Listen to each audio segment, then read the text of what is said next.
साथियों, मैं आपको बहुत ही महत्वपूर्ण जानकारी बताना चाहूँगा कि जिन भाइयों का अप्रैल का पेमेंट क्लियर हो चुका है और जिनका अभी अप्रैल का पेमेंट नहीं आया है और जिनके फॉर्म अभी अप्रूव नहीं हुए, कहने का मतलब जिन्होंने बेरोज़गार भत्ते का फॉर्म भर रखा है वो साथी सभी मिलकर 181 पर ज़्यादा से ज़्यादा शिकायत दर्ज करवाएं। साथियों, जो आपका मई का बिल है वो कभी भी जारी हो सकता है, ठीक है ना। ऐसा ना हो कि जब बिल आपका पास होगा तो कई साथियों का तो बिल क्या होता है, जैसे मान लो एक ज़िला है, उदाहरण के तौर पर बूंदी ज़िला है, ठीक है। यदि इसका मान लो बिल पास हो जाता है तो आप शिकायत करोगे तो ये हो जाएगा कि जैसे आपका बिल पास होगा तो साथियों सभी का बिल पास हो जाएगा, ठीक है ना। कई बार क्या होता है, किसी ज़िले में भाई 2 तहसील का बिल पास कर दिया जाता है, लेकिन उसी तहसील में कुछ ऐसे युवा भी होते हैं कि भाई उनका बिल पास नहीं होता है, ठीक है ना। उनको पेंडिंग में रख दिया जाता है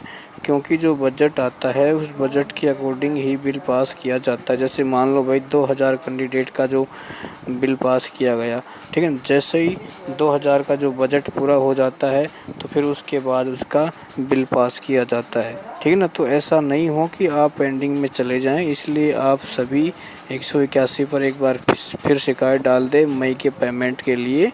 और जिनके फॉर्म अभी वेरीफाई पड़े हुए हैं आप अपने अप्रूव्ड की शिकायत डाल दें, ठीक है ना। साथियों, जैसे ही फॉर्म अप्रूव्ड होंगे तो आपका फॉर्म भी बहुत ही आसानी से अप्रूव्ड हो जाएगा। नहीं तो साथियों फिर आप बार बार कमेंट्स करोगे कि हमारा फॉर्म सबसे पहले वेरीफाई हुआ था, हमारा फॉर्म अप्रूव्ड नहीं हुआ है, ठीक है ना। मैंने आपको विश्वास दिलाया है कि 181 पर की गई शिकायत 101% साथियों आपकी समस्या का समाधान करती है और आपको शिकायत करनी ही पड़ेगी यदि आप बेरोज़गार भत्ता लेना चाहते हैं, ठीक है ना। दुनिया में एक कदम आपको सोचकर चलना ही पड़ेगा यदि औरों से आगे आपको बढ़ना है तो, नहीं तो साथियों बहुत पीछे रह जाओगे, दुनिया बहुत आगे निकल जाएगी, ठीक है ना। मैं मेरे सब्सक्राइबरों को इतना ही कहूँगा कि आपको जागरूक होना पड़ेगा, ठीक है ना। आगे की सारी प्रक्रिया मैं आपको बता दूँगा यदि आपने मेरी इन बातों का पालन किया तो साथियों 101% आपकी समस्या का समाधान होगा और कोई भी समस्या आएगी